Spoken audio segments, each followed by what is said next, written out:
Queridos irmãos, nessa manhã de domingo, nós queremos mais uma vez adorar a Deus nesse momento tão gostoso de comunhão, mesmo estando cada um nos nossos lares. Convido os amados irmãos a abrirem as suas Bíblias em Filipenses capítulo 4, verso 8 e 9. Filipenses capítulo 4, versículo 8 e versículo 9. O tema que nós vamos estudar nessa manhã é a conduta cristã. A palavra do Senhor nos diz assim: finalmente, irmãos, tudo que é verdadeiro, tudo que é respeitável, tudo que é justo, tudo que é puro, tudo que é amável, tudo que é de boa fama, se alguma virtude há e se algum louvor existe, seja isso que ocupe o vosso pensamento. O que também aprendestes e recebestes e ouvistes e vistes em mim, isso praticai, e o Deus da paz será convosco. Então, nessa manhã, nós queremos estudar mais uma vez, a 12ª lição da nossa escola dominical. Convido o irmão a abrir seu coração, orando a Deus comigo. Curve-se diante do Senhor. Vamos orar. Pai amado, nessa manhã nós queremos te louvar, porque podemos mais uma vez, reunidos em nossos lares, estudar a tua palavra e pedimos que o teu Espírito Santo esteja nos dar o entendimento, abrindo o nosso coração para compreender a sua palavra. E também ajuda-nos a praticá-la. Tudo isso nós te pedimos em nome de Jesus. Amém. Irmãos, a fé cristã é sempre um elemento desafiador da existência humana. Ela apresenta-nos um desafio de traduzir a teoria para a prática. A vida cristã é, acima de tudo, vida prática. Para o Senhor Jesus, a religião tem a ver com a conduta. Conduta tem a ver com o procedimento moral e com o comportamento. Então, nessa manhã, nós queremos ver como deve ser a conduta, nossa cristã, como nós devemos agir através do conhecimento que nós temos. A fé cristã desafia-nos a um comportamento diferenciado, pautado pelas Escrituras, a nossa única regra de fé e prática. Se for o exemplo, será bênção; se não for, será maldição e será pedra de tropeço. Então, nós temos duas alternativas. Se nós formos um exemplo bom, seremos, então, algo edificante. Mas, se nós não formos, nós seremos tropeço para as pessoas. Nos versículos 8 e 9, há uma preciosa orientação sobre como alcançar a paz. Na verdade, o texto apresenta uma síntese da conduta cristã, com duas listas de adjetivos que qualificam a vida cristã. A primeira lista inspira-nos a pensar o bem. A outra lista mostra como não basta pensar o bem. É necessário agir, concretizar o pensamento.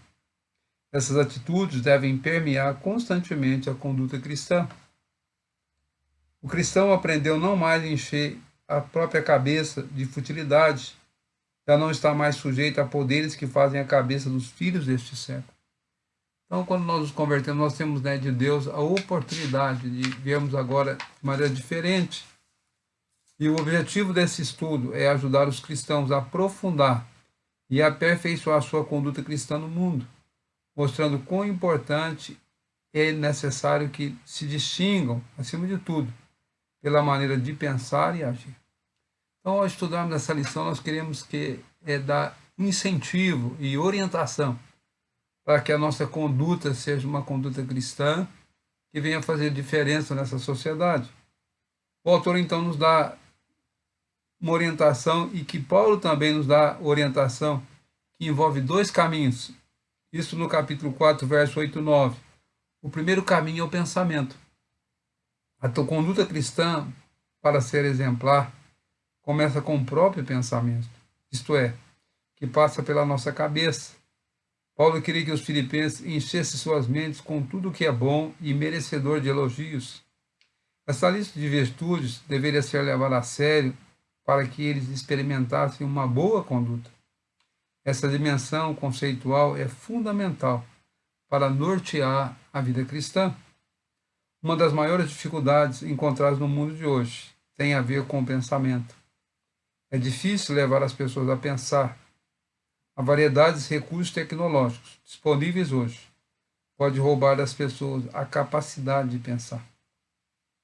De fato, há muitos que parecem viver automatizados, condicionados por máquinas.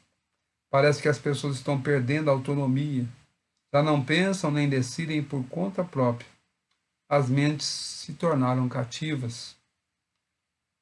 Para o desenvolvimento de uma conduta cristã, é fundamental retomar o controle da mente, o que deve ocupar o nosso pensamento. O texto responde, primeiro, o que é verdadeiro. Segundo, o que é respeitável. Terceiro, tudo que é justo. Quarto, tudo que é puro. Quinto, tudo que é amável. Sexto, tudo que é de boa fama.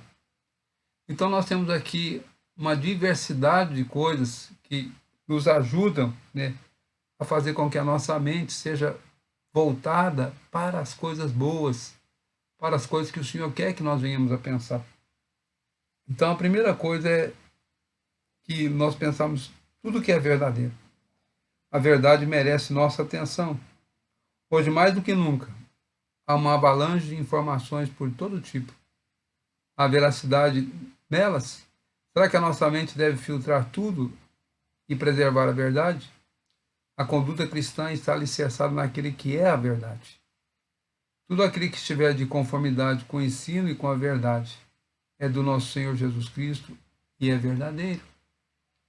Segunda coisa, o Paulo diz que nós devemos pensar naquilo que é verdadeiro e depois o que é respeitável. O que é respeitável indica o que é ético, ou seja, tudo o que está dentro da moralidade, da mais alta nobreza, da dignidade e da honra.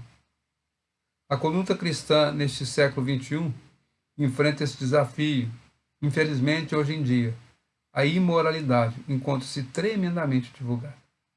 É importante não fixar nosso pensamento nessas coisas, pois na conduta cristã somos desafiados a pensar em algo compatível com a dignidade do Senhor Jesus Cristo.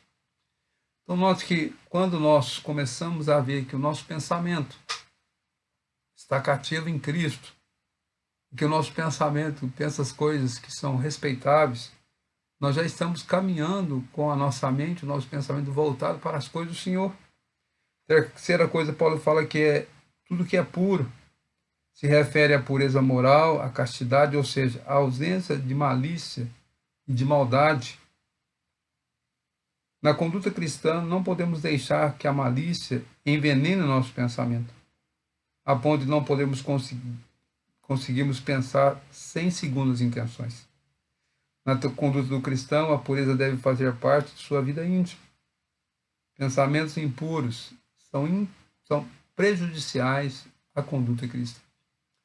Então, note que a sociedade hoje, né, muitas vezes, ela tem na sua mente impureza e a malícia, as segundas intenções estão ligados, né, no cotidiano da sociedade.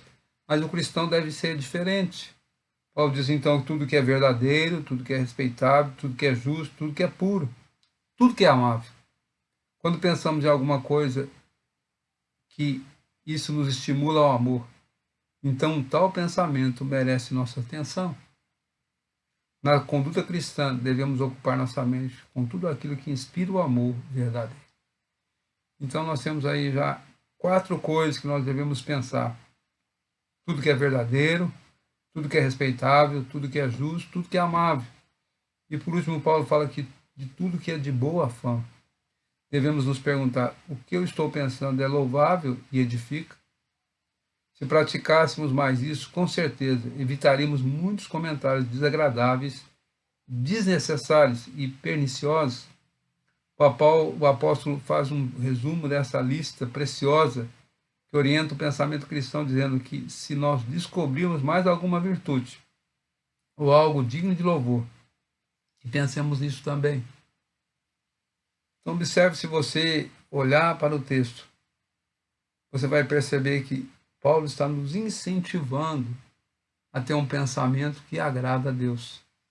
Aquilo que nós estamos pensando e falamos e fazemos. Então, vai ver que tem a ver com a vida cristã e com a nossa conduta.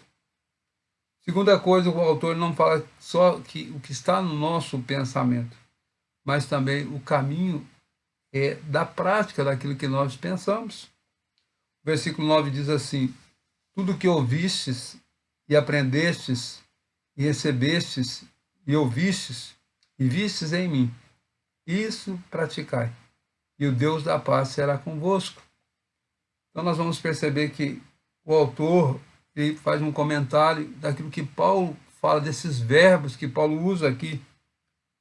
Ele diz que o que nós aprendemos, aquilo que recebemos, aquilo que ouvimos, aquilo que víssemos, isso praticai. Então Paulo coloca-se como modelo para nós.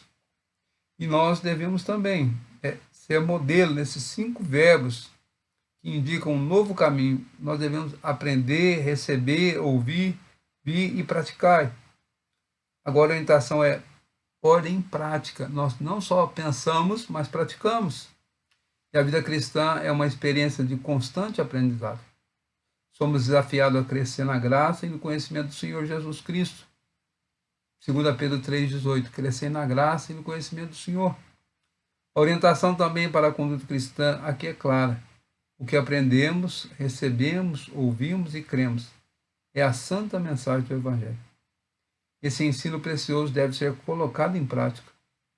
Em sua conduta cristã, Paulo ensinava que ele próprio vivia. E essa deve também ser a nossa conduta. Tiago nos insta a praticar a palavra de Deus, tornai-vos, pois, praticantes da palavra, e não somente ouvintes, enganando-vos a vós mesmos. A conduta é essencialmente prática. É preciso praticar o que aprendemos e também o que ensinamos. Então, nós vamos olhar para Jesus, irmão, nós vamos perceber que a sua mente e as suas ações estavam juntas. A sua mente era uma mente que tinha pensamentos verdadeiros, respeitáveis, justos, puros, amáveis e de boa fama. E ele não só pensava, ele praticava essas coisas. Essa era algo comum na vida cristã de Jesus. Ele praticava aquilo que era respeitável, ele praticava o bem, ele respeitava, ele era justo, ele era amável com as pessoas. Então, nessa manhã, eu queria que eu e você fôssemos desafiados a encontrar nessa verdade que Paulo escreve aqui, e nesses 2 tópicos que o autor menciona a nós, um incentivo para podermos viver uma vida cristã diferenciada, uma conduta cristã que agrada ao Senhor, mas também que testemunha do Evangelho. Eu gostaria de concluir nessa manhã, essa lição, dizendo o que o autor conclui. A conduta cristã não se resume à crença ou em um conjunto de formulações doutrinárias.